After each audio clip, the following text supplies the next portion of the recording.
I'll still say words that I'm like, fuck, I only heard that word once in the news, and I'm saying it, and I'm like, you ever use a word that's wrong? Many times. There's a lot of things. I didn't know what the cream pie was for the longest time. I just found out what cream pie was. Let's go.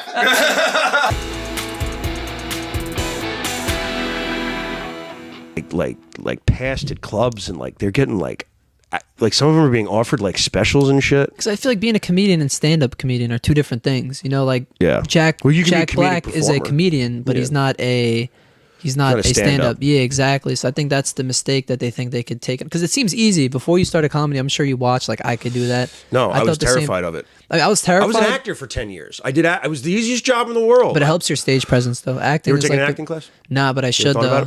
I definitely am thinking about it because it creates, like, I could be like... Can I give you an honest piece of advice because I think you're hilarious and like this is like a real critique? Yeah, hell yeah. You have some great jokes. Like your writing's great. You've not a lot of charisma on stage. No, of course not. And I think if you took an acting class, it would help, bring you out of your shell a little bit because like, and I'm not saying you need to be Robin Williams sure, up there. I'm nervous up there. I see you nervous up there is all I'm saying. Yeah, but your jokes are so good. I appreciate that. But if you took an acting class, it just kind of makes you more comfortable being up there. That's probably why people tell you to keep doing it, right? Yeah, because they just want you to. They think you'll just at some point. They know that if you're good enough, you'll just figure it out at some point. Yeah, that's why I'm like, I want to take an acting class to like get better with it. Do you know Travis Grant?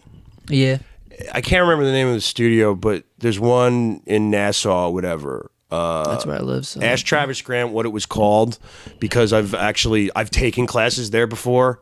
Or no, I've taken classes by people who have been there before, and that place will also help you get fucking work and shit, and like gigs in the city and everything as far as like acting stuff goes.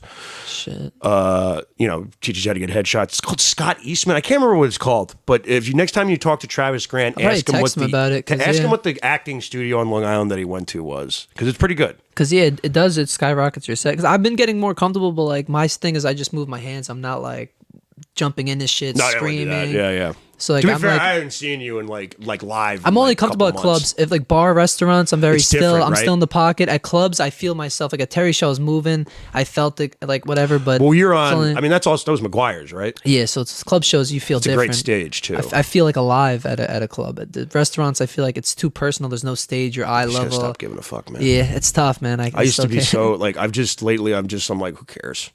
I want to do bar shows, like because not who cares and like. I'm gonna fucking say whatever I want and offend everybody because that's kind of a stupid mentality to have. But just don't. You're having your material. You have your jokes. Just say it. Because you know what it is with act outs too is like when a joke doesn't hit, you could eat it, make a joke. But when an act out doesn't hit, the amount of secondhand embarrassment everybody feels for you. Yeah, you're stuck in some stupid fucking pose. Yeah, and that's why I used to do a lot of act out stuff. It's tough. I don't know how you guys do it, but I give you guys credit. I see you go up there. You're very animated and shit. I'm like, this guy, like, you're exactly like your presence is how I'd like to be up there. Thanks, man. I wish I had your joke writing ability. I'm trying to write some new shit. I'm trying to get to like trying to increase my time. I've been putting these. I'll show you these few new jokes I was working on later. All right. But wait, let me do the intros. Recording, right, Chris? Yep. Hey, I'll just do a quick. What's up? Welcome to the show, guys. My guest today is the very funny Joe Crovella. How do you spell your last name? Crovella. Yeah, you always say, every time you host, like, Crovella. I'm like, Crovella sounds so much cooler, like Mario. Yeah, I don't know. Like, Crovella. I like Super Crovella. Crovella brothers. Yeah, I guess. Crovella. Joe Crovella, everybody. He's a stand-up comedian and a dude who I think is fucking hilarious. Appreciate that, likewise. So thanks for coming on the show, man. Hell yeah, man. Thanks for having me. This is a cool spot. This is Chris's underground sound studio. That's got wood paneling. It feels like feels like a stock room, like a GameStop. Like, yeah, it's got he's got a lot of games. It does. It feels like he's got PS4. I got PS4 too, man. I'm down to run it up. I borrowed his PS3 because I like old games. This is cool, though. Oh man. So we were talking a little comedy before I had to do introductions. But how long have you been doing comedy? So I started. You haven't been doing it super long. No, yeah, I started June 5th, 2021 was my first time ever getting up on stage, starting it. Was it an open mic? No, it was a show. Okay. I was like, for me, like what it was like, during the pandemic, I was trying to figure out what I wanted to do with my life because I would always like try to set myself up with goals. How old are you? You're 20. I'm 22. I just turned 22. You're young. Okay. Yeah. So no matter what in life, I was always trying to like set myself up with a goal to pursue. And you know, some of them I weren't good at, you know, but I still like pushed hard. And then during the pandemic, I realized I was like, your friends always say you're funny. You've always been the guy that's the clown, class clown, whatever. You were always kind of naturally funny, like in high school and shit. I was like, I might as well try something that I'm good at for once and see where it takes me. And, okay. Because I always never thought of stand-up comedy like that. I always just was like, oh, were I you could a fan? do that.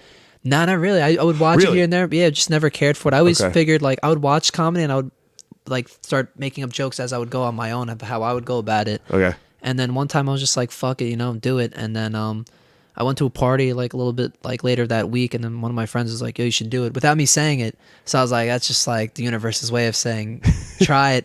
And I wrote some shit, whatever. I went to my first show. I was nervous. I thought I was just gonna bomb, and went well.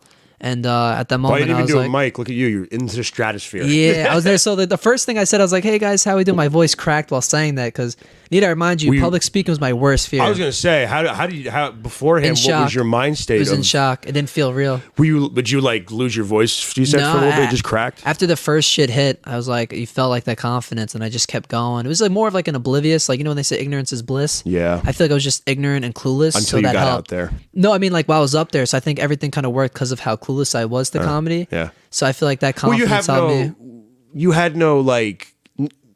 I didn't know what to expect. Not that you had no standard, but there was no template for you. Yes, because you knew what stand up was and you had an idea of it, but you know you were like, I kind of watch it. I'm kind of funny. I'm just gonna go do it, which is actually really fucking ballsy. Yeah. You know, most people are. I'm amazed how many people are terrified to just stand in front of people. Bro, I always like talking about that because everybody always asks me personally. They're always like, "Do you still get nervous?" And I'm like, "Yeah, I actually do." Yeah, like, all the time. Same. Right before I say it, like if as soon as my first joke or whatever lands, or as soon as I get a reaction, then it goes away. But like the walk, my name, hearing my name, and then walking up on stage every time. I feel like a boxer because I would never do boxing. So like when I hear that Joe Crovella, I can't do that because it feels good. I used to do that too because I used to do like I see people sometimes. I do some shows in the city and there's always like one dude with like headphones on that's just like boxing in the corner.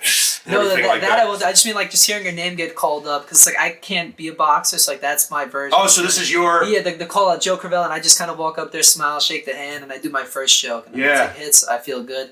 I'm not nervous that I'm gonna go up there or try new shit. I'm nervous that the anticipation of just getting it over with. Nervous energy. Feel the small pass, your heart racing. Like I want to get it over with. It's like I don't even know what I'm nervous for. That starts to go away eventually. I have less of that now. But you do the same set. Because now I'm so excited just to go to the show and hang out with everybody, and like I have like a lot of friends in this, and you never know who's going to show. And true. You never know who's going to show up, and I just mean from the standpoint, not even famous people, just like people you know. It's like, oh shit, someone's come down and do a spot. Someone else, you get stopped at the show, and someone's like, yeah, I went to high school with you or whatever, and you're like, oh shit. Oh, that's happened to me once or twice. Some random 10:30 show, and I'm like. All of a sudden, they're like, I was in economics with you. I'm like, get the fuck out of here. What's up, Virginia? Virginia. I don't know. It's a small fucking world, though, man. You'd be surprised who you run into. I don't even know who I am. And you've only been doing it, so you've been doing it for like 2 years, too. So, like, you still have. Not even. Really? It's like a year and a half? Yeah, like a little bit like a year and like maybe like 8 months. 9 months or so. But yeah, no, man, I'm happy I fucking grew the balls to do it because I remember when I was in my public speaking class in college, I was going to. You took a public speaking class in college. I know the choice because I was a business major and I wanted to be a business. Yeah, you have to take one of those. So I know the choice, and I remember we had to do an icebreaker, and I was shook. Like everybody in the room knew I was nervous when I was up there, and it's gonna be shaky. Yeah. And then for the final, you have to do a defining moment speech for like a minute with no script, no stand, nothing, just up there like a Tonight Show type thing. So I was shook, and I remember I was gonna skip it, and I just remember the final day. I was like, push yourself, and that helped me. But definitely leading up to the day of my first show, it was kind of like. Didn't feel real. Like I didn't tell my parents until after. I didn't tell my brother until after. My friends knew, but that was it. So wow. I remember. So this was like a big deal for you. Hell yeah! This was like a really big deal. This was like the next step in my life. It's like yeah. So if this had failed, you would have been like, I'm glad I didn't fucking tell anybody to show up. No, I don't even know because I would subtly bring it up to my mom, my dad, my brother, and be like, oh, you don't want to do that. You know, it's a tough life and shit. Yeah, so after it went my mom and dad said that to me too. Exactly. Because I wanted to be an actor, so they were like, "Oh yeah, you don't want to do that." One of my buddies, I think you talked about the Huntington show that one time. He came to the Johnny McDonald's Crabtree show. Oh yeah. An actor too. He's trying with that, but no, back to the other shit though. Yeah, so like I told him they're like, you don't want to do this. So after it went well, I called my dad. I was like, hey dad, I just did stand up comedy. He's like, what? You just did it? I was like, yeah, it went well. And my mom couldn't believe it either. So now they come to shows and stuff, but definitely leading up to it, I just don't want them to neg me out. Not that they were, but they always look for the best interest. I think there's like an internal fear of that. I think you just want to see your son fail because I'm not like the funny guy that I am is with my friends and people like I'm close. Yeah, you're funny with friends. Before this, you were funny with friends. Now you're being funny. I can't crack like jokes about anal to my dad and shit. You know, like I mean, like you try it? No, just test the waters one day. Like, that's why for them they don't know if I'm funny or not. They just see me as like a kid that gets home from school, puts my shit down, and cracks a little thing at dinner time, but. They didn't know, so it's funny that they finally know. Like I proved myself to them. You know, I was always the kid. Like I wasn't necessarily the class clown, but I was the kid. I was the kid that always just said like the most I guess off-color comment. Not even shock value. I just found the right moment to say like butthole or some shit like that. Yeah, and then that turned into when I learned how to curse, and I was just like, oh, I'm gonna put fuck in there whenever I want, you know. And then like because I watched movies, and every time I would watch a movie, I'd learn a new curse word. You know, so the day I learned cocksucker was like game changing. Yeah. You know, but I feel you though. I see what you're saying about like, you know, you're different, and I think it is. I'm like that with like certain friends. Yeah. Oh, if I'm comfortable, I can't be comedian Joe around my like regular friends. Some people don't even think they don't get it. Some people won't even know I'm funny. Like some people like you do comedy. Because I don't talk around them, but if I'm in my comfort zone with you, that's different. Funniest dude ever. If I'm not in my comfort zone, I'll sit there quiet, just observe, and just test the water to see what I can say. You're good one-on-one. Yeah. You get this great. I'm like, to be honest with you, I'm like that. You know, like I know how to maneuver a crowd. I've been doing it my whole life, having to do meet and greets after shows and everything. When I used to do Shakespeare, they used to make us go out. I used to work for a company on Long Island. It was a paid company. We used to do it every summer, and they used to make us, but it was all publicly funded. Yeah. We would get, like, we would do it in the park, and we'd have 300 people there. And they'd all stay until, like, we'd have to walk into the audience and be like, thank you for seeing the show. I'm sorry I'm wearing tights still and a pink dress. You know what I mean? But they would give us, like, fucking envelopes of money. And everything. So I had to talk to people. So I kind of just learned how to maneuver a crowd. Yeah, forcing yourself to get out of here because like I have anxiety, but I force myself to like go against that. Yeah, but my battery runs out. Yeah, and then I just want to go home. There's times where I don't have the energy. Fucking Sports Center. Like I'm just negative. Yeah, I get that same feeling because every now and then it flips a switch where I'm just like I can't. Do you have anxiety or any like ADHD or anything like that? Just a question. My doctor says no ADHD, but I know I have it. You have some nervous energy. Yeah. Oh, like I have it all the time, but like I just learned to cope with it. It happened. So my whole entire life, I was a class clown. From years on, once I got into high school, I got a little bit more anxiety where I wasn't as much of a class clown as where I was funny one-on-one with my friend group. Yeah. Where I wasn't like the attention seeker guy, but like now I was like, if we were close and we hung out, you were hysterical laughing. So I started to get worse as I got older, but that's why I stopped drinking, I stopped smoking. Good for you. And I just sorry I just did that in front of you. No, that's okay. Honestly, after that show yesterday with the hookah and weed and I was going to say. I'm like fucking, I went home like tired and shit, so. But you know, I've learned to cope with it. So you don't drink at all? I try not to. I usually. Or is it like special occasion you'll have a drink? I usually don't even do it then. I try not to. The last time I did it was after a Boston show. Because you needed it after that. Honestly, it was like I was at so me and Dan one time. Funny story. Dan LaRocca. I was hungry. I was hungry and I was like, let's go to a place to eat. He's like, there's this bar that has food, but it's one of those like dance bars, no food, nothing.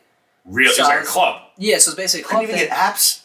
Nothing. It was like there's no tables to sit other than the bar, which if no one was eating food there. Where the fuck were you guys? Someplace in Long Beach, but I was forced to drink because it's like I can't just sit so you're like, I'm not, instead of eating, I'm just going to drink? I had to, I didn't even drink much, but like, I try not to. I try to keep my mind clear. I try to just like deal with life, you know? Like if I smoke or drink, maybe I'm escaping from reality. And that's why I do it. Deal with it. Yeah, it's true though, but it's funny though. Now back to that thing though, before, like, I didn't even think I was a funny kid.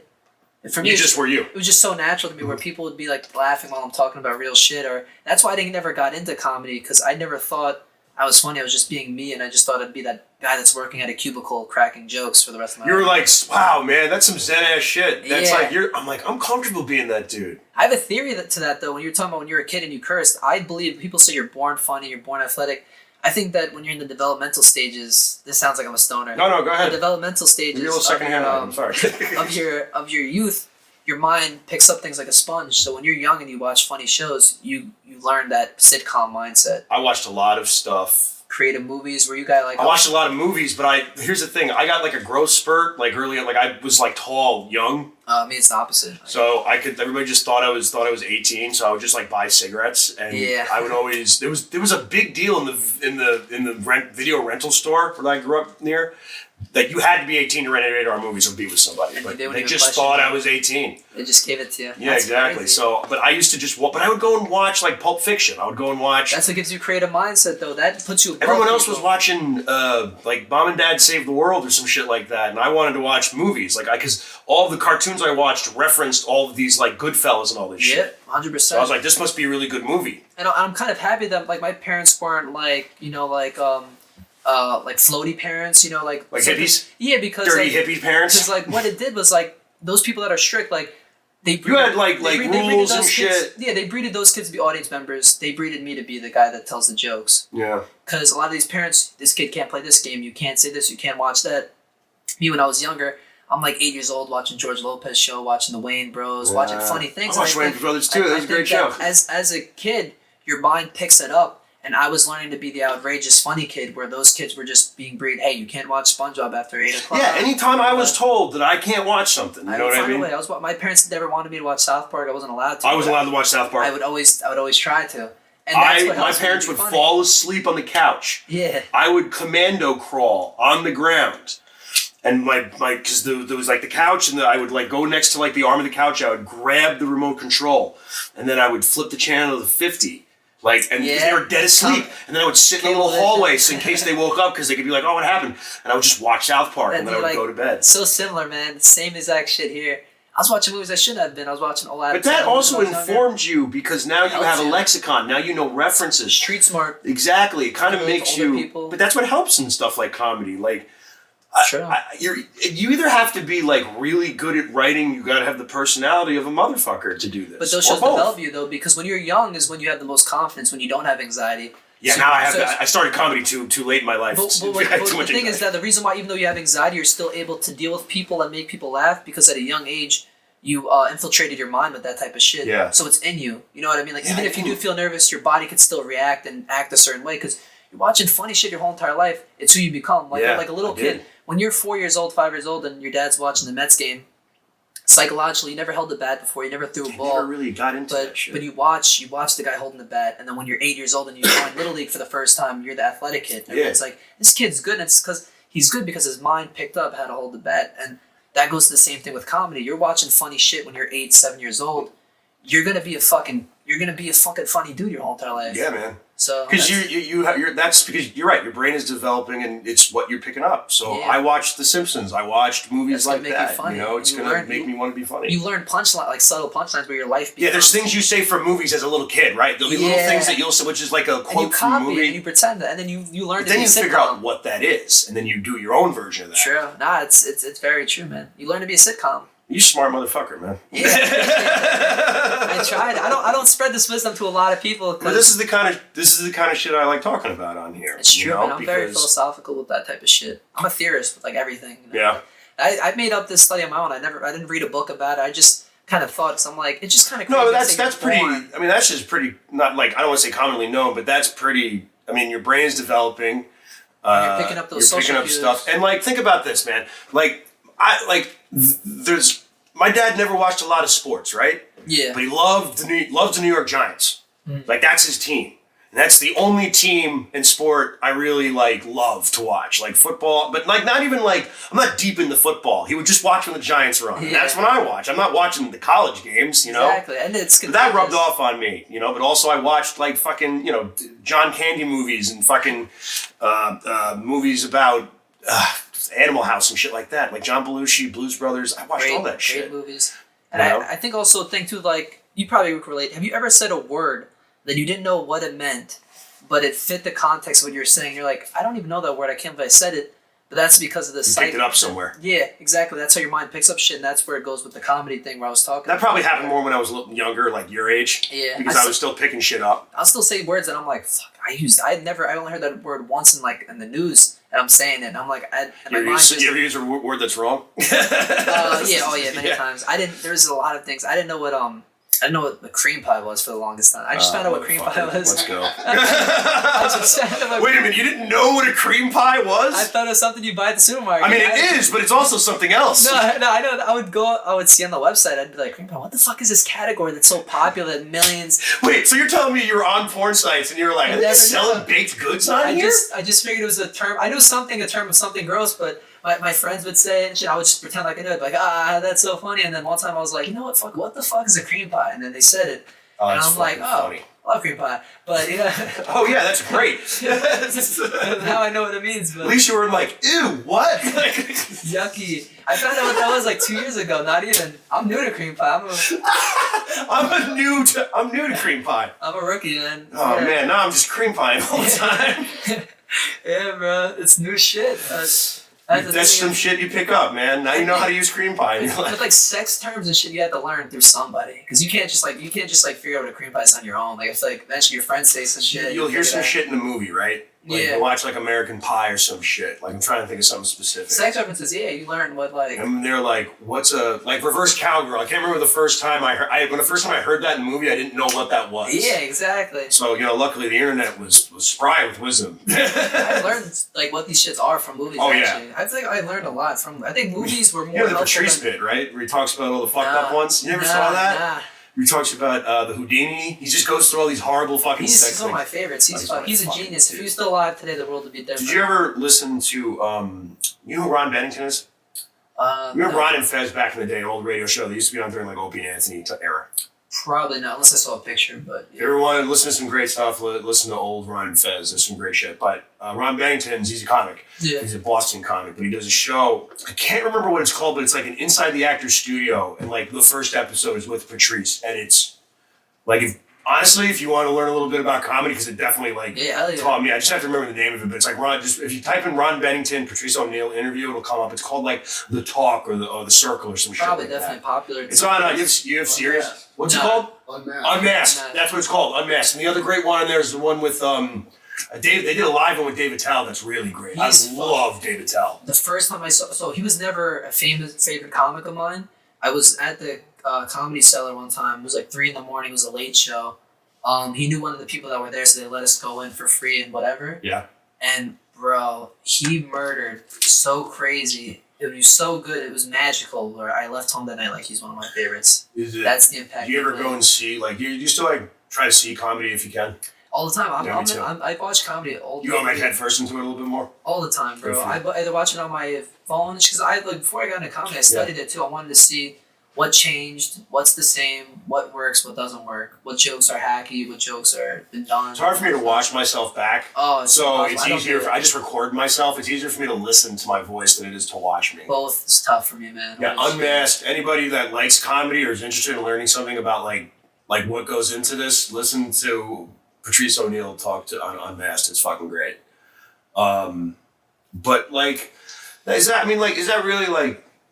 You talked about writing a minute there. How do you write? Do you get the thought, write the whole thought out? Do you you write it as you hear it in your head? I start from punchline.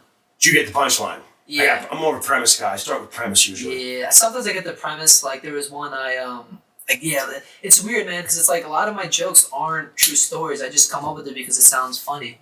I know. Like, I had like a joke that's about like giving blood, and I'm not even scared to give blood, but in the joke I'm talking about, like I had a joke about I want to be a social worker, and I'm a business management major. Well, you're writing your act. Yeah, exactly. So I just try to. That's what you're writing. You're doing the art of stand-up in a lot of ways. Yeah, I'm writing to my character though, because I think the way I portray myself in life, and that like I'm not as like this fucking like Fonzie like. And you don't want to get grouped in with the fucking Pete Davidsons either. Yeah, and then try to like bullshit act like I'm this tough guy act. So I just write to like what people would believe. I just make jokes about like I'm the one that gets the joke on when it's with the girl, or like doofy stories where I'm the doofy guy in the scenario, not like this fucking hard-headed leather jacket motorcycle dude like, yo, what's up? Like, I feel like I'm being attacked right now. No. Fuck you, pencil man. This is an intervention. No, I'm kidding. No, I know what you mean though. Because like I remember that's like when I started out. That's kind of how I was more so. And then, like, I just was like, I don't want to be the angry guy with a chip on his shoulder for no reason. Until you make it. Because that's not my thing. Not that, I mean, like, I know and work with guys that are that guy. And just that they're awesome, but that's not my thing. I'll be more of myself once I get to that point that I feel like I'm too young where like into comedy, not like age wise, where I can't afford to be a liability on a show. Whereas like, oh yeah, I'm not ever looking to I would be more preachy if I had a name. Someone who's like Joe Crovella, they let him go up, and if I walk people wouldn't be like, we can't book him again. So I want to have that. Crazy that people are proud of that sometimes. I think that's the worst. I don't. If anybody ever walked out during my set, it would mortify me. I'd probably walk off stage myself after that because I'm like, well, clearly I suck. I'm gonna go in the back and hang myself. I never walked anybody out. I've never walked anybody either. Even during bad performances. I've had people come up to me afterwards and say they didn't like one of my jokes, which I think is better. Yeah, but that still hurts. Sometimes the shit that people say can get to you, man. I try not to let any of that, especially at this stage, because I finally just figured out. I figured it out, like really how to write what, from my perspective. Yeah, does that make sense? You know, I'm just figuring that out, and like at this point, like if they don't like what I have to say, that's fine. That's fine. It's not. It's. You don't have to come back or whatever. Not that they even are. You know what I mean? Like, what's your Instagram? Plus, like, who's gonna get mad at two guys, low level fucking Long Island comedians? They're like, I'm gonna cancel you. What do I have to cancel? There's people that will try. I know. Unfortunately, the sad part. And this like brings me to something also. Like, go ahead. I talked to my friends about this too, with like not caring what people think. Like when in silence.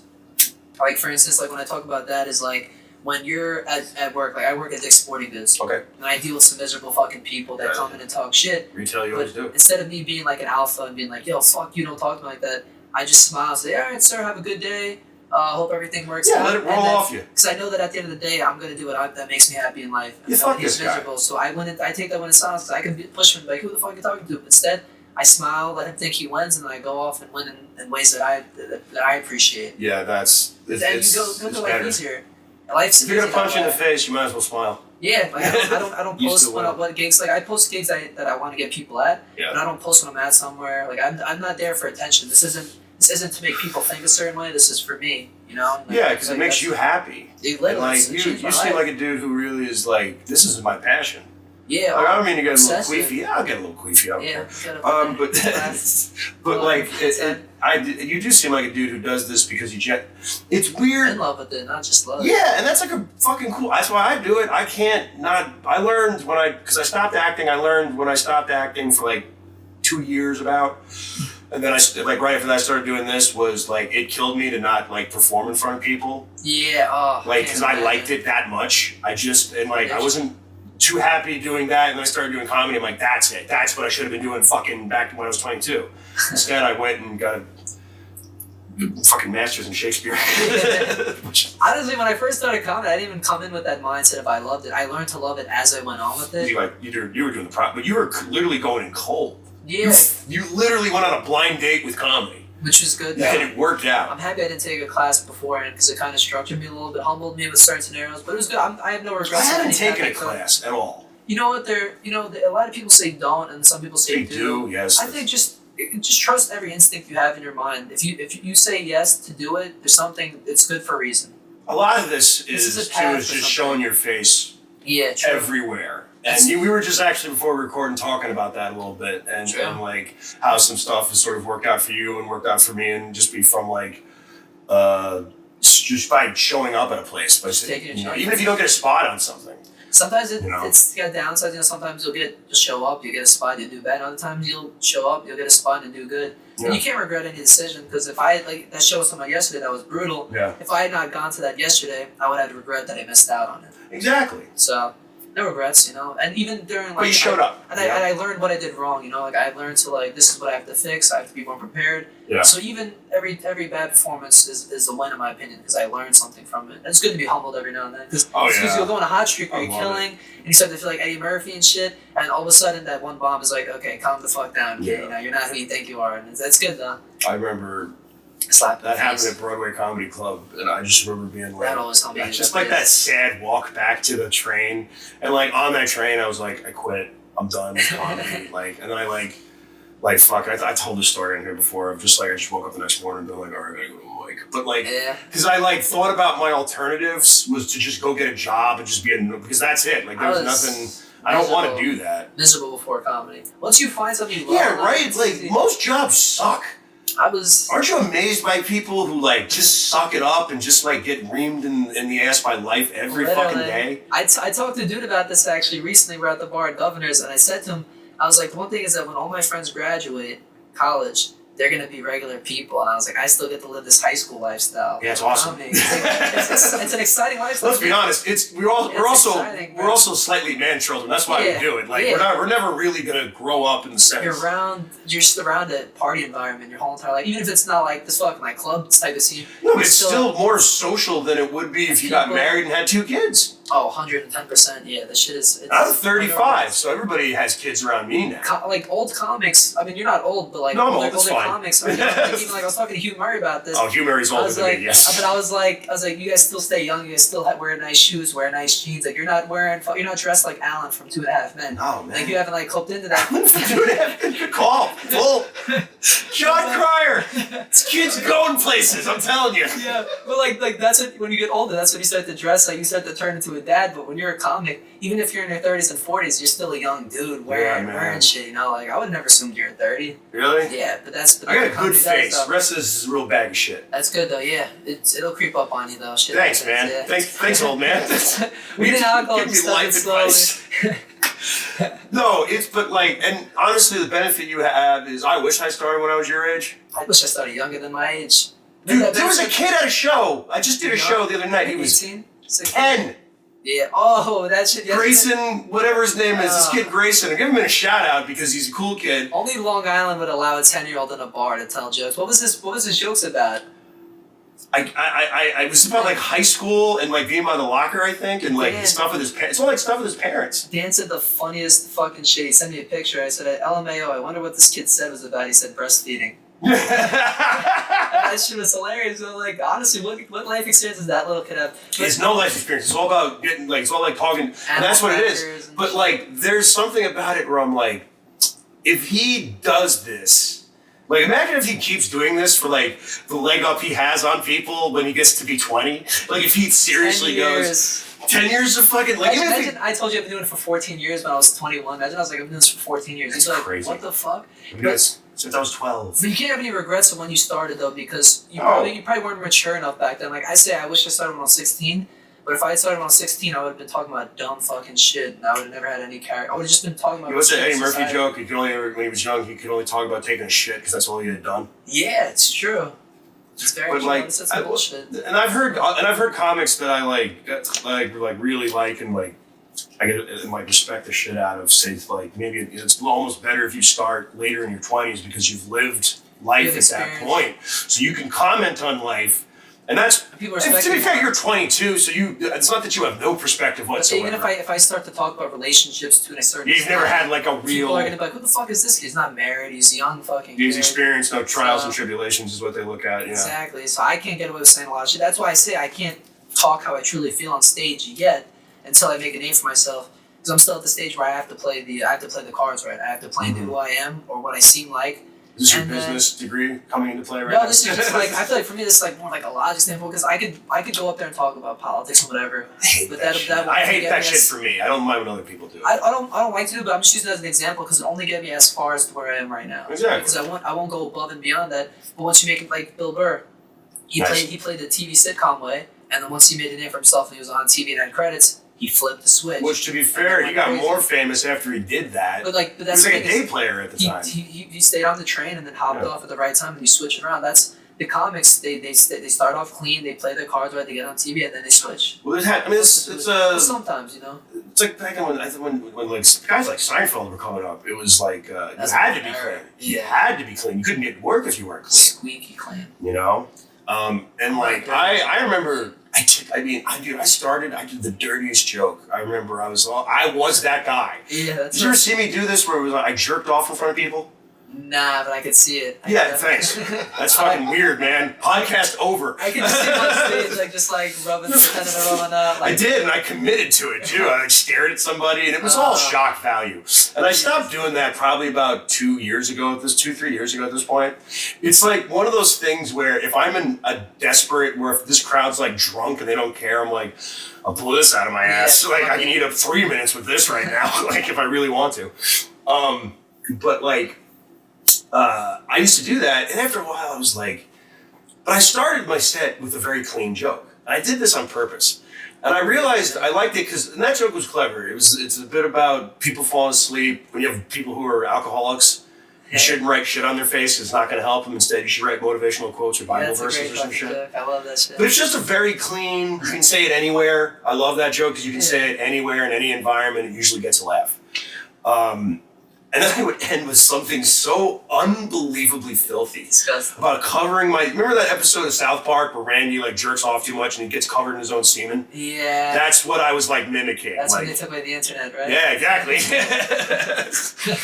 That's what I would do. And after a while I was like, I wanted to get workplaces and everything. And that's how it is, though. It's like ignorance is bliss. You don't realize. You just do it. But every once in a while, you get some people to come up there, and now that I've been doing it longer, they say shit, and I'm just like, you're just gonna say cunt, right out of the gate. You turn into that overprotective mom and shit. Not even overprotective. It's just one of those things where when you see somebody doing, and because people have said it to me about you shouldn't do that because this, and not in a negative way, to help me. I'm sure people have come up to you and said maybe you should do this instead. Yeah, and it helps you. I bombed at a show from an offensive joke stuff. I learned the first ever joke I wrote was a super offensive joke, but I never did it. But then also when I watched videos leading up to the starting, I learned hey, this shit don't work. My first ever joke was school shooting joke. I never did it. That was the first ever joke I have in my notebook. It's about that. And I'm writing fucking, in your head you're I'm writing fucking racy out there shit.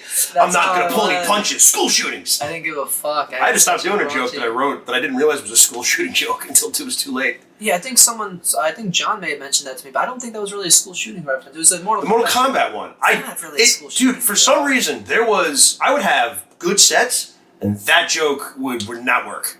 So, and I don't know why. So I stopped doing it for 3 months. How does it reference school shooters though? Because I said I was talking about how they're saying that violence in the world. I didn't even say school shooting. I say violence in the world. Violence in the world is influenced by violent video games.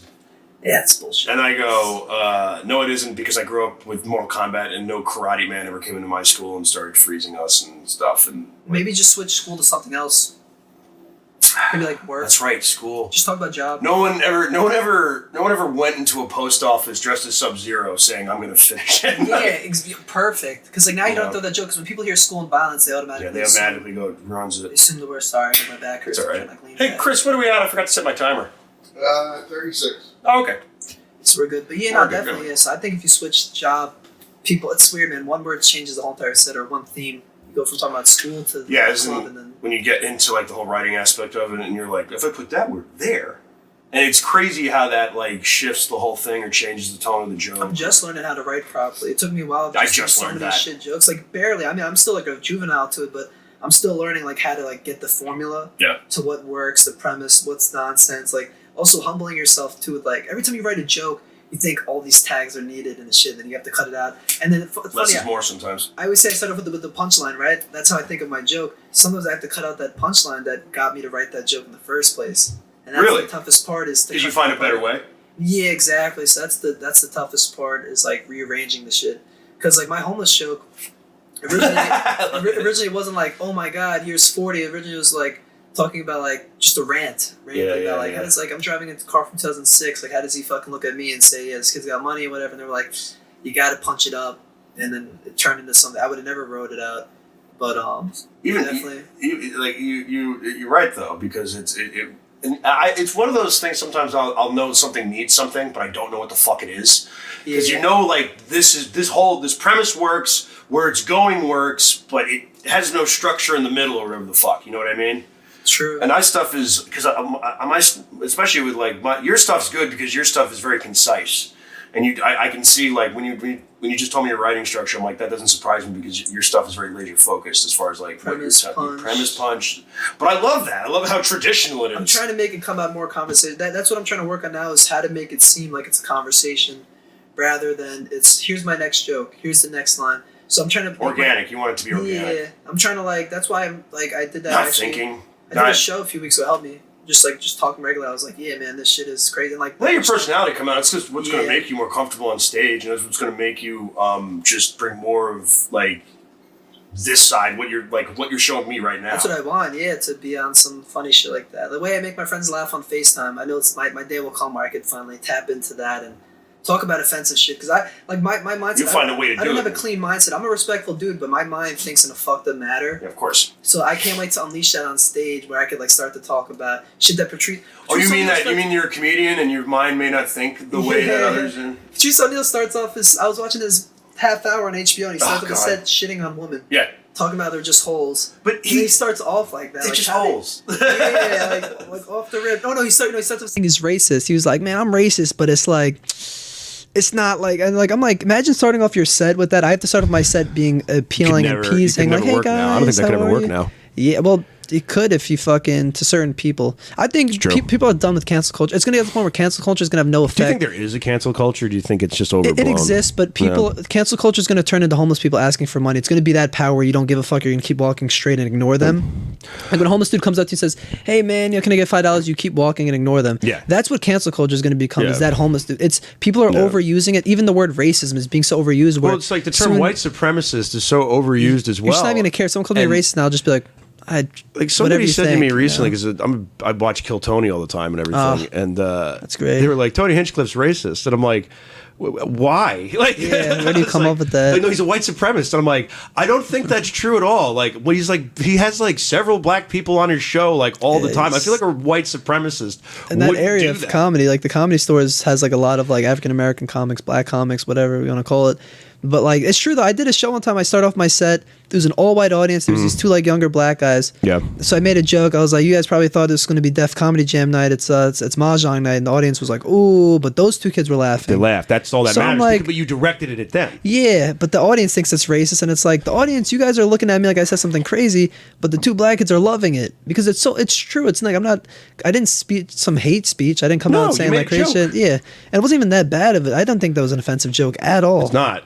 They thought it was Def Comedy Jam night. It could be way worse. It could be extremely worse. But I mean, it's also like I think people are. What do you bring? It's Kill Tony. You bring up the Asian guy? I was bringing up I thought for some reason I thought Kill Tony's band was black. No, it looks like it's Jeremiah something. Jeremiah. I was gonna say. I don't think he's that funny. I think he's kind of corny. I haven't seen his stand-up. I like his podcast, and I liked when he was on the band and Kill Tony. He was doing the tryouts for Wild 'N Out. And it was cringe the way that he was like. I don't really like Wilding Out. I have to start like maybe I think it's beyond me, but like I think Nick Cannon.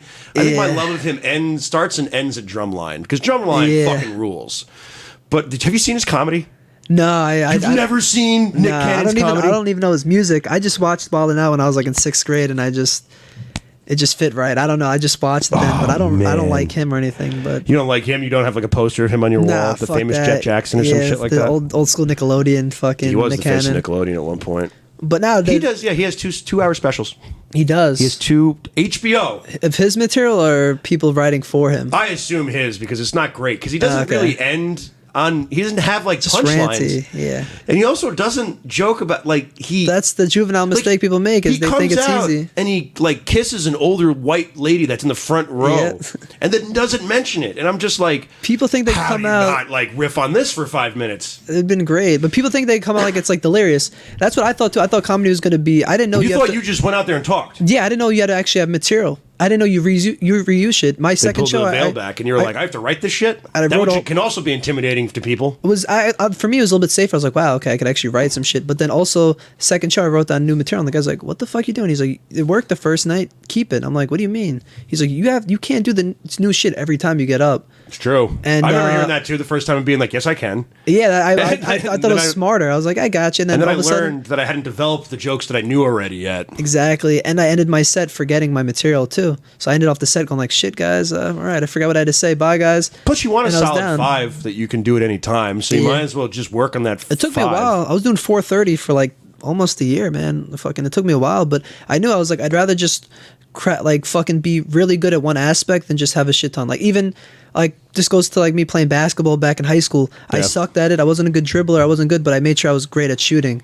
There you go. So got the ball. Yeah, so I was like, I could shoot the ball, but that's how I was with comedy. I was like, I'd rather have a nasty fucking 5 minutes than just have 20 minutes to say it. I think that's why, like, I just like doubled down on going to mics like in the last year and everything because I'm like, I just want to be good at this. And to be fair, like, I haven't been showing my face around a lot of the clubs this year and everything like that, but just like at the same time, I'm like, I just feel like I want to go and be like, you know, whatever ninja Batman goes away for like a year to become Batman. You know what I mean? Like, I wanted to like just like write and like go to mics and like see what my brain comes up with and like really like when I have a thought, write it down, bring it to the mic, try it out. Does this work? You know what I like? Mics kill my confidence though. It ruins my stage presence because you start to develop nervous habits from the mics.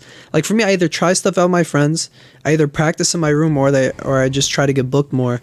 And the thing that's tough is open mics. They kind of kill your confidence. I think it depends. That whole entire laugh off contest, I didn't go to one open mic, and that was the best I ever performed. Each show, I got better. You weren't thinking about it because there's something. Because I knew the mics would kill my confidence if I went before. Well, it's not. I'm not saying that like it doesn't help. I practiced in my room the night before because I know people that perform and write completely differently. Yeah, no, very, very, very true.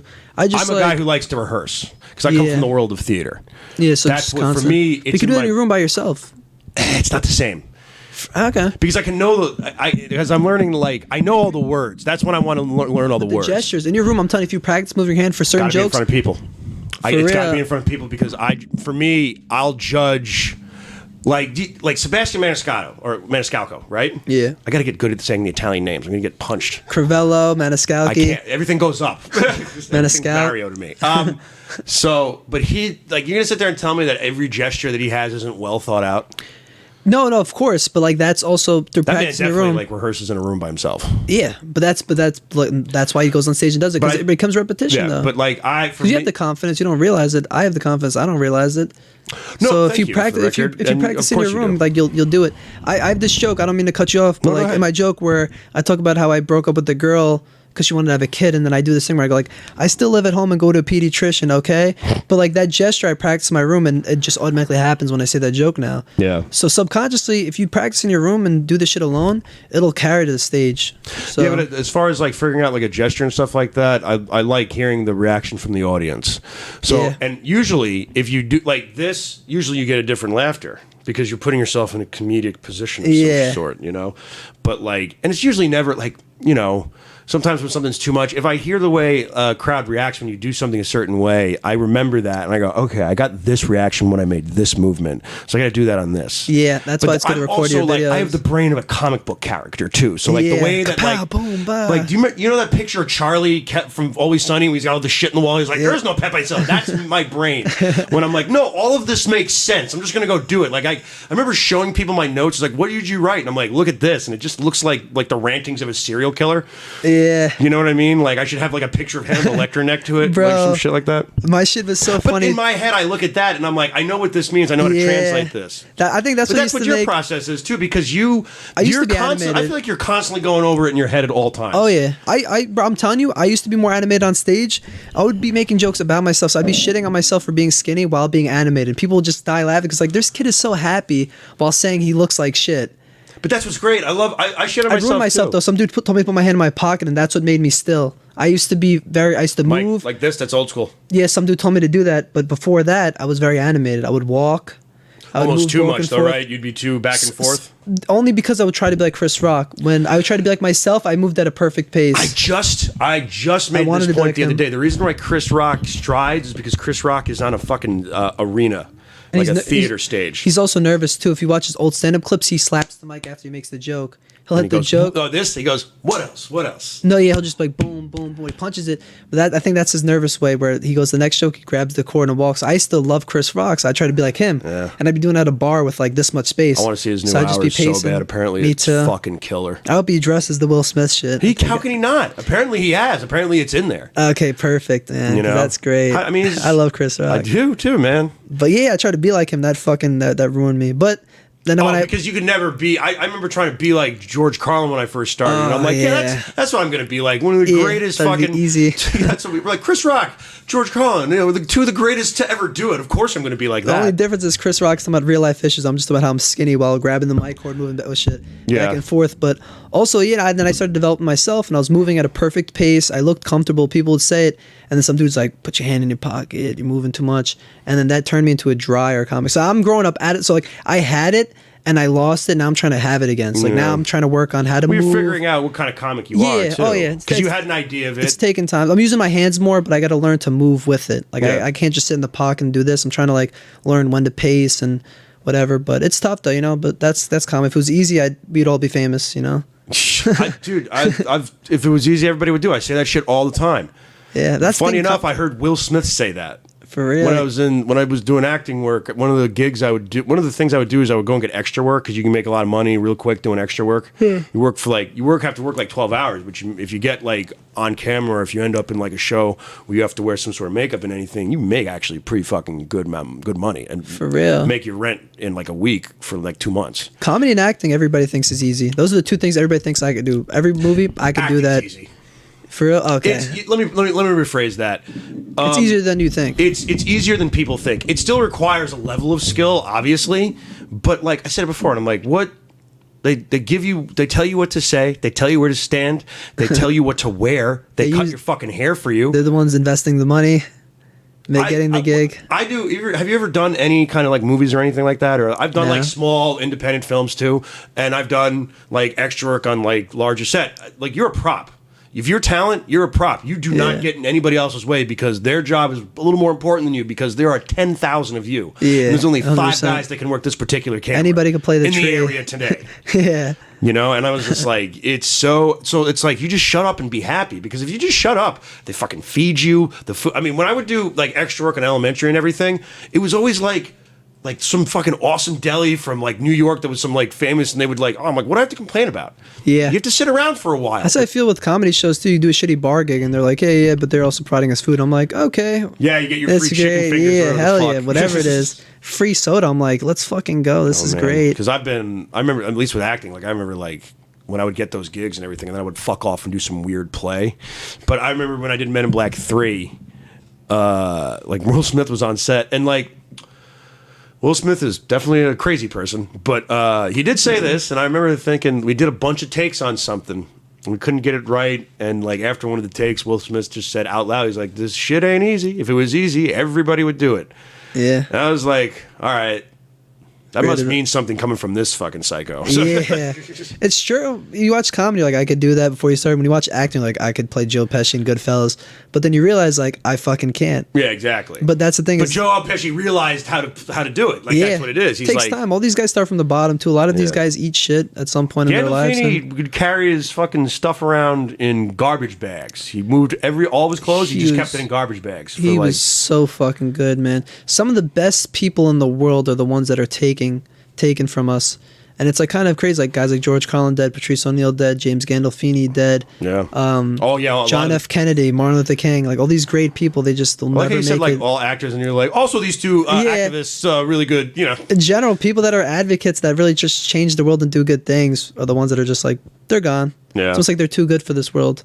That's why I'm afraid of being a nice guy. Romanticized a little bit of it. I don't want to be too nice because I'm like I feel like good people get taken away. Like I don't want to die because I'm a good person. You know what I mean? So I get scared sometimes. You have to give yourself an edge. I throw an asshole joke every day. I have to do a fucked up joke every now and then just to like be like I'm not that good. You know? Yeah, that's why when I did the dating joke, I say one Bumble. It's like I'm on this one called Bumble, which is where the girl makes the first move, which means it doesn't fucking work. Oh, yeah. That's a great fucking joke. And it's kind of mean, but I'm glad I have it in there because I immediately shit on myself after that. That's my great, rule. though. If I say something mean, I shit on myself immediately. I close after out. that. Same shit. I make myself look like an asshole at the end to make them laugh. Yeah, Bumble. One of my friends was trying to get me on. He's like, "Did you put comedy? They love it." But I'm like, I'm not desperate for a relationship. True. I feel weird. Imagine my friend sees me from high school and they say Joe's looking for a relationship. It's like basically saying like, of course he is. He's a comedian on Long Island. It's like all my friends are like, damn, Joe's miserable. He's desperate. Like I don't want people to see that. And like I'm not that desperate for love. You know, I don't have time for it anyways. Yeah. It's school, work, and comedy and shit. Like me and my girl, Farmingdale. Oh, you go to Farmingdale? So me and my girl, like if I had a girlfriend, what would we do? Hang out once a week if we're lucky. That's kind of where I'm at with, because I was like, I dated a lot, and then I was. Like then I didn't date for a while, and I got like super depressed and lonely just because I wasn't like putting myself out there at all. And then like I kind of dated, and I was like, I have time for this. Like I didn't realize I didn't have time for it. It's good to try though, you know. But that's where I'm at. I hope it could work out. Like I'm not open to the idea of it, but like at the same time, like it's hard to tell your girlfriend, hey, we can't go to eat dinner because I'm going to Clyde's Friday tonight. night. I'm going to some bar to tell jokes and eat chicken fingers for free. Seven people. Maybe I'll make $20 if 2 people I know show up. And then also those times when you want to wait at shows or just like when I'm bored on a Wednesday sometimes. If I had a girlfriend yesterday, I would be like, would I have wanted to hang out there or would I still have gone to that show for the fuck of it? Probably have gone to that show. So that's where I jeopardize myself. Do you want a relationship or do you want a distraction?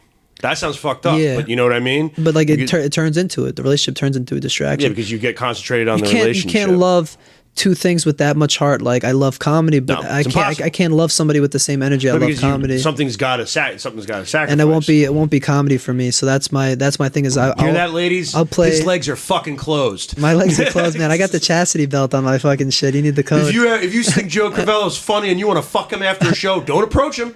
Don't approach him at all. It won't work. I'm like the girl from 300. You know, when like they lift up the skirt, and she's got the belt. I'm like. Until I get on the Tonight Show, that's when this shit gets unlocked. Cersei from Game of Thrones? Literally. That's funny. That's fucking funny. Like, that's how I am. No, bitch. It's not that I don't want the relationship. It's just like I know what it entails and I know what it comes with. And it comes with not being able to get to where I want to be. And I think getting a passion is more important than doing something I could do in 10 years. I could date a girl in 8 years. I don't have to date a girl now. They're not going anywhere. I don't think girls will be extinct. And if they are, then... If they are, then I'm going to, you know. Imagine a couple years from now, like, fuck, I should have had sex. I gotta be gay now. God damn it. Guess I'll date Dan. Anyway. That's what it comes to, you know. Girls ain't going that's where my brain goes. It's like, girls aren't going to be extinct 5 years later. All right, I fucked up. Like that's how I think, too. Like, no one would ever say some dumb shit like that girl's getting extinct. That's also kind of a little bit my mentality, just a little bit of like, well, there's never, like, I'm not going to turn around and all of a sudden they'll be like, there's all this the women just in. Girls are gone. Girls have vaporized. They've just turned into dust. Trans guys or dating the straight up dude. Some of those trans guys are really hot. And the thing that's funny is like dudes agree with it. Like it's so easy because we all understand each other. Like I could just walk into like his house and be like, oh, I love this like Family Guy DVDs. This shit I could relate. Like, oh, you got all the Family Guys. But then girls, even though you love girls, there's just there's a missing thing where it's like you don't. You're not on the same foot where like you could talk to a girl about Pulp Fiction. Like I can't analyze Pulp Fiction with the girl the same way I would with you. I feel like the ratio of women that you meet that would be able to is a lot. And you don't want a girl that you could go to almost any guy. You almost don't want a girl that understands Pulp Fiction because that means that she's you want crazy. to show it to them for the first time, right? Yeah. That's why. Like if I watch like you seen the movie Once Upon a Time in Hollywood? Fuck yeah, I love that movie. I love Tarantino. It's one of my exactly. favorite. I love Tarantino. Great movie. You agree on that? I talked to 2 girls about it. I didn't get it. It was stupid. I'm like, it's such a guy movie. It's such a genius movie. If he's taking it was the first person ever to take a real scenario and exaggerate it like that. Of like exaggerate it, but also like that actually goes to the thing I talk about, where if you fucking Leonardo DiCaprio's character is exactly what I'm talking about. How acting is easy, and all he has to do is show up. Yeah. And he can't even do that. He's that much of a fuck up. He's so great. My favorite scene is when he flips out in the trailer. It's like, ate fucking whiskeys last night. I'm gonna fucking blow your brains out, bro. That part had me and my friend hysterical because he's talking to the mirror saying, "I'm gonna blow your brains out." Great fucking movie. And he takes a sip out of the thing and then realizes he says, "I'm not drinking anymore." He throws it. I'm like, that's so funny. But even, like, me and my friends saw Uncut Gems and we left fucking like geeks. Like, oh, that movie is great. We analyzed it. If I had left with the girl, if I took a girl on a day, we left Uncut Gems, it would have left like nothing. Like, it was all right. I didn't like this or that. That was a crazy fucking movie. I watched that with my butt. That was a fucking crazy. And I love Sandler. Movie. Sandler's one of my favorites. He's another guy that motivated me to like want to be that because I wanted to be like him. He was just on an Actors Roundtable with like Brendan Fraser and shit. And if you know anything about the early career of Adam Sandler, he did Airheads with Brendan Fraser. Drum guy, right? Yeah, the drummer, it's a fucking great movie. Great movie. And Chris Farley was in that too. That's So they were just talking about like their careers and everything. It was pretty cool. That's what I was like. Adam Sandler said I wanted to be like Eddie Murphy, and he did. He became exactly what that was, like a rock Big star, superstar, man. And then I think like Pete Davidson was the next thing to that, and I'm hoping that like I'm that guy. What do you feel about Pete? His early stand up was funny. His newer approach to shit, he's more arrogant now. He doesn't. Well, rightfully so. He doesn't need to be funny anymore. You know, he's Big Dick Pete now. He should just be. Yeah, he's got big dick. He should just be in movies now. Like I'm surprised. I actually talked this about Tony Walker from Ghost. Did you see King of Staten Island? Yeah, great. He was movie. good, but he's playing himself in that. Yeah, great. It was a fantastic movie. Bodies was a little weirder. Bodies. You know, have you seen Bones and All? That movie? No, everybody keeps saying it's awesome. Did you see it? Great fucking movie. Really good? Yeah, one of my friends Luke didn't like it. It was fucked up. First scene, she bites a girl's finger off, and I'm like, I didn't know what the movie was about. My friend texted me like, "Yo, they eat people." Yeah, I didn't know him. So like my friend texted me, goes like, "Yo, someone canceled on me. You want to watch this movie? Please say no." Like just like as a joke, he's like, "Just say no already. I understand." I was like, "I'll watch it." So I didn't know what this movie was, what it's about. I love it. You going blind though. I went and it affected me. I'm just sitting there, and she's at a sleepover with these girls, and the girl just has her finger there, and she just bites it off, and I'm like, "What the fuck is it happens, this?" And you're like, "What just?" It was great though. I loved it. I was like, "This is a great movie." Did I watch? It was a great movie. You should watch it. It's a good fucking movie. It's on my list of shit to check out. It's a fucking fire. I want to watch that one too. I also apparently have to sit through fucking 3.5 hours of Blue Cats. What the fuck is that? Avatar. Okay. I thought that was like a perk. No. I thought it was like a code red. I thought it was like a street perk.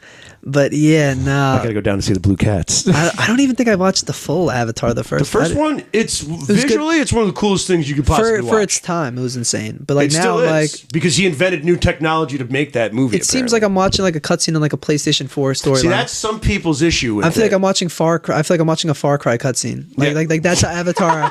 That's how Avatar seems to me. That's a fair fucking criticism to me. It's great, but like if I want to watch like, I don't know. To me, it just seems like I'm like watching a video game. But for its time though, that was incredible. You're like, oh, this is so real. It's like also James Cameron hadn't made like a movie in a while too, so it was like Avatar. It was beautiful. It was cool, you know. And I understood why everybody's like, we're gonna make rides out of this. I'm like, I get it. I want to ride that thing. Yeah, hell yeah. If I could, but like, I want to see it just because like I like it. It's just looking at cool shit.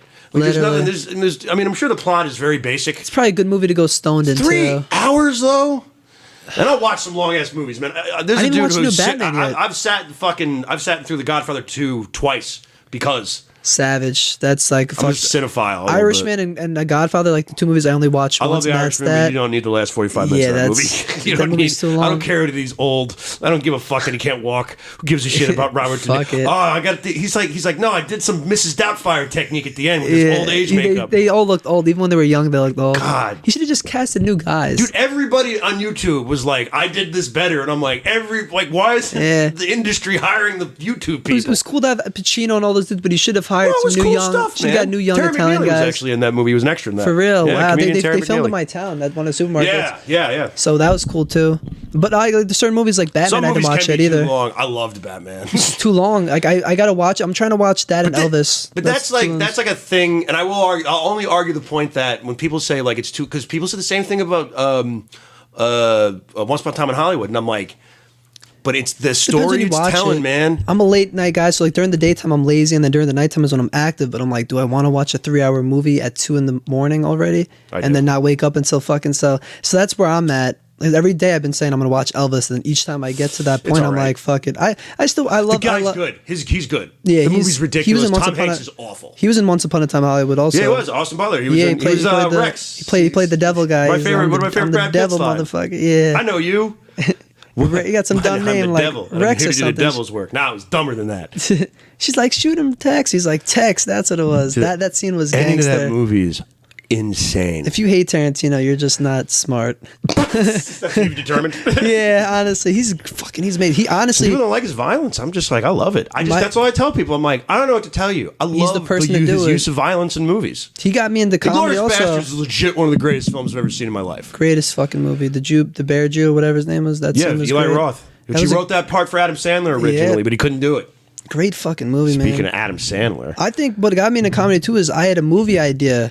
And I knew that I watched a lot of Michael Keaton and shit leading up to it. Oh, he was a stand-up. And Michael Keaton was a stand-up for a while? So I realized the doors that comedy could open. Good, but like, oh no, honestly, he was good actually for his time. First time he was killer. Okay. For now, if I watch, it's not funny. First time. All right. Yeah, I feel like because he became famous as Michael Keaton, I'm like, I don't know if his stand-up could actually be that good. Definitely not. But then that's what I started comedy with, was the idea of like, this could open doors to do what I want. And then when I started comedy, I was like, I love comedy. I don't give a fuck about the movie idea anymore. Yeah, but you're a writer, so you can still, but like... I'm good at coming up with the ideas for the movie. I'm not a script guy. I write scripts. Like me and my friend right now, we're working on it. We're coming up with movie ideas that are fucking fire. But I told him to do the script. I was like, I'll come up with the ideas, because he says like, yo, your idea for even when you plan where to put the camera. Writing a script is extremely difficult. I mean, cinematography is great, but the script is hard. I'm good at everything but that. I'm just saying. So I feel like after a while, it just feels like I bullshit. Like even when I was little, I used to write comics, and I was great at writing the characters, coming up with the characters, what they look. But then when I came up with the comic itself and the storyline was trash. But the storyline was good. Great. But the wording, the conversations were trash. Yeah. But the whole entire idea of the characters, the story, everything was good, and that's my issue with movies and shit. Is like writing a script is extremely difficult. Yeah, especially because you're also writing a manual for the movie. If I can't come up with 20 minutes of comedy, I don't think I could write 3 hours worth of fucking movie. That's a little different, but that's also wow. You're a very humble dude. That's like all right, that's fine. If I can't do 20 minutes worth of shit that I'm good at, then it's like I can't do fucking 3 hours of shit. Everybody has a script. But yeah, some people have dog shit ones where it's just like a lot of like, people try to. I'll tell you this right now: if you want to make a movie, it's not. Again, I'll pull the veil back a little bit. Not that hard. It's not that hard, but getting it on Netflix and like actually reputable. Oh yeah, I'm not saying I don't want some that's shitty called marketing. I'm Amazon. talking about making a movie. Oh it is yeah, not that hard. Anybody as far can, as if you have a drive to do it, you can get it done. Yeah, because I don't want to be on Amazon Prime or YouTube video. I don't need a YouTube movie. I'm on a couple YouTube movies, so fuck you. That's the end of the show. No, no, I like shorts and stuff I've been on, but I've like, it is what it is. Chris, we got an hour? Keep going. Yeah. That was ominous. Keep going. Like you said that, like you have a gun to my head. Like keep going. This reminds me. I know he's got stuff to do later, so I want to make sure we don't keep him here for too long. Appreciate that. This feels like the that scene in Pulp Fiction where like fucking the guy's taking a shit and he shoots him with the shotgun. Yeah, it's John Travolta. This is like this is like the Pulp Fiction room. This feels like it. I love it though. This is like I love it, man. Bruce Willis. You know what? This reminds me because my cousins live in Suffolk. Suffolk basements are so old school, and I fucking love it. Furnished basements from like back in the day. I love it. This gives off like a '90s vibe, but I love it. When I was a kid, we used to hang out in my buddy's furnished basement. There were couches. There were 3 couches set up like a horseshoe. One big TV. It's the same, a Sega Genesis. Smells the same as my cousin's house. Looks the same. It's just like the vibe of Suffolk County houses. It smells like sweet dust. Yeah. I love it though, man. This is fucking cool. I would love to live in a spot like this. This is fucking dope. I mean, that's how you know you've made it, when you live in a 1-bedroom apartment below a bigger house. It's because you know what it is? It's like you want the independency, but you don't want to live with your parents. So it's like, I'll take this. I mean, I'll fucking do this shit, but I love living at home too. So it's really not that bad. No, this is really cool though. Man, it's all you need. Like, people don't need a fucking mansion. All you need is a TV to play video games on, a room to sleep, a room to shit, and a room to eat. I mean, really, like, all you need is a living room and a bedroom and a kitchen. I've never understood. I've never understood that I'm going to be a billionaire mindset, because I never really wanted to be a billionaire. I don't need a movie. I would love a movie theater room. Yeah, you can. I mean, I know people that have that in a regular house now. That's not even hard to do. You don't have to be a billionaire to do that. Very true. Really, like you want like a movie theater, and that's probably more. But to do like a large screen with like movie theater seating, and like, which is probably what you're thinking in your head anyway. Yeah. Because you can get a projector. Yeah, but it's not the same. No, but you can get a good one for like $800. No, I mean like the room setup. Like, it's not the same of like my. No, but you can, like, if you're like construction and everything like that. If you're savvy, you can be done. True. I know people that have the scenes and everything like that. It's really more about having the screen. I got family out in Jersey, and they had a movie theater in their basement. Yeah, they're very wealthy. So they have a concession stand. Yeah, actually, they did it. That's when you know you've made it. It had like fucking a popcorn machine. Bro, it was so fucking cool. We watched Game of Thrones there, I think, like last Thanksgiving. Yeah. So fucking dope, bro. Honestly, that was so. They moved, but that house in general was great. They had a pool room. Are they rich? Yeah, like they make good money. She was like, I'm learning more about you. But like great, but like it was a beautiful house. I love that movie theater, man. It was so cool. They had a gym too. Yeah. Freaking dope. Which you seem to be using a lot. Nah, yeah.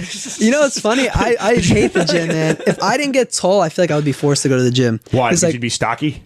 No, because like if you're skinny and short, it's like no girl's gonna want to take track. At least like I'm skinny, but it's like tall. Like Snoop Dogg's tall and skinny. But he gets exactly. girls. You get a tall, skinny, kind of like you get away with a lot. I wasn't always like this though. I had my growth spurt senior year of high school. I was a short, skinny kid my whole entire life, so getting girls was like never like the thing. You know, it was always like, oh my goodness, I would age if you were bigger. You went to like, did you go to like a school of like 300 people? How many people did you graduate? I went to probably like around that. Like 300? Yeah, I graduated with 60 people. Yes, that's like a fucking. So like the 10 girls that were in my grade, everybody was dating. So that was it. It was just like that's horrible. That's like fucking like. And they only wanted to fuck you if you were on like the soccer team or some shit like that. Something big, yeah. You know what I mean, or anything like it was. And this is not me being misogynistic. Like no, everybody they dated, they were soccer players, and only if you're higher up, they'll like you. For me, like I was the weird kid.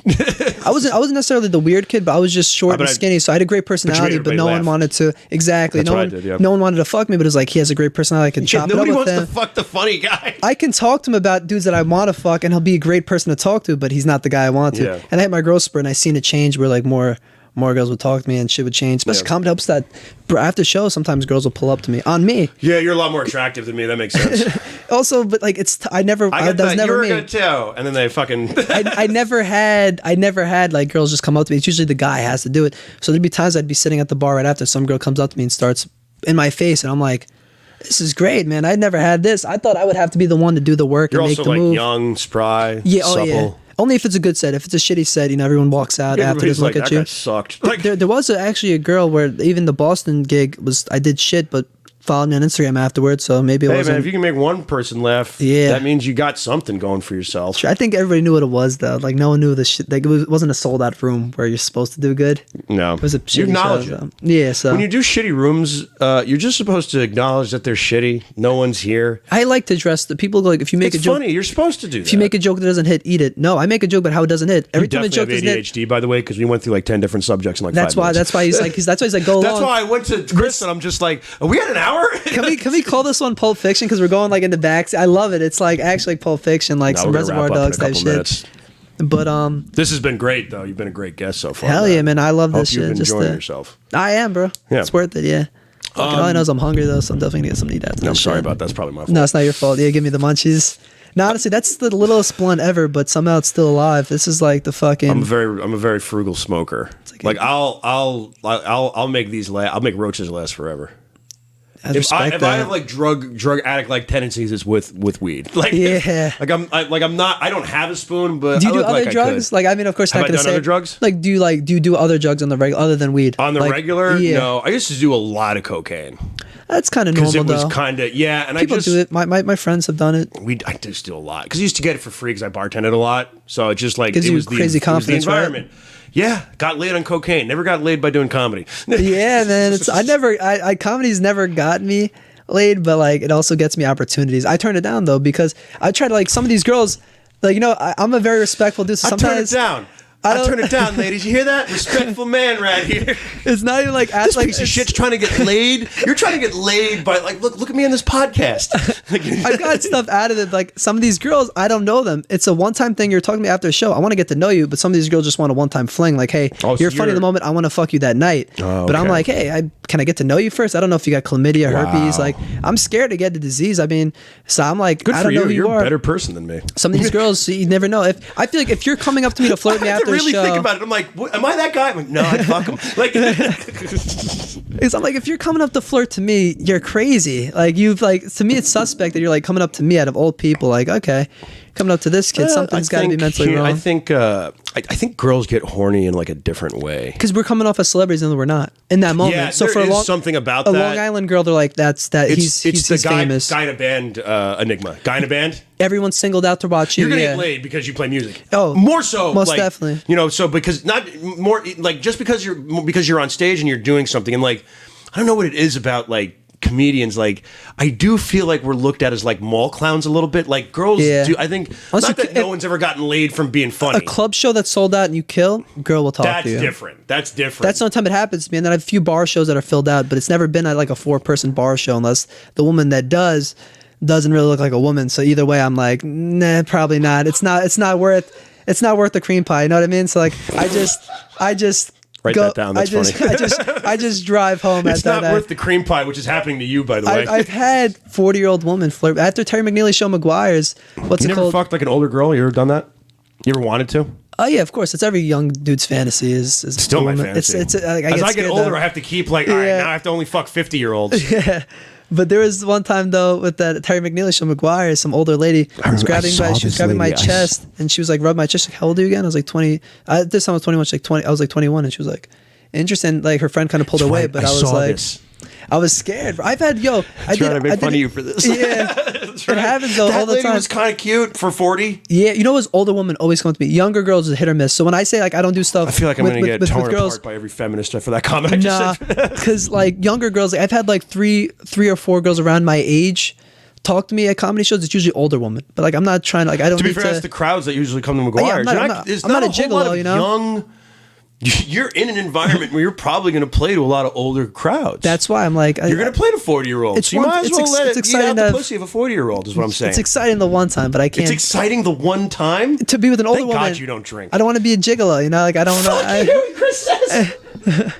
I don't want to be a gigolo. Look, there's the note that he sent me that we got running over time. Let me finish this conversation. But all right, here's my point. Start eating ass. Anyway. So, only if it's big, but yeah, my man. And not hair on it. That's obviously.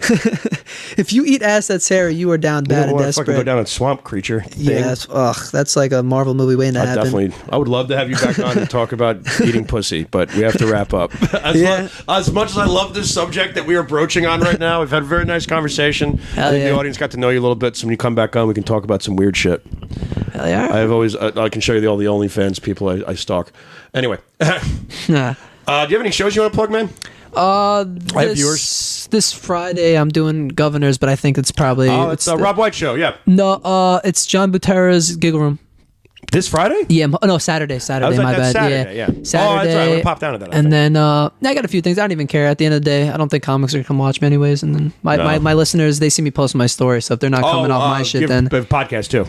Yeah, Talking Stage Podcast. Shout that out. You know, check it out. With the very funny Dan LaRocca, who I have to ask back on too. Check everybody out here. We all have videos and stuff on YouTube. Just Google us on YouTube and everything. I'll repost this when folks watch this. Post. As usual, guys, like, share, and subscribe and all that stuff. My name is Joe Winchell. This was Joe Crovella. Bye. Millennial Stoner outro song. Yeah, pack a bowl and sing along. Blah, la, blah, la, blah, la, la, la, la. Ba, ba, blue sheep, ba, ba, ba, ba, ba. This is the favorite podcast of the Dalai Lama.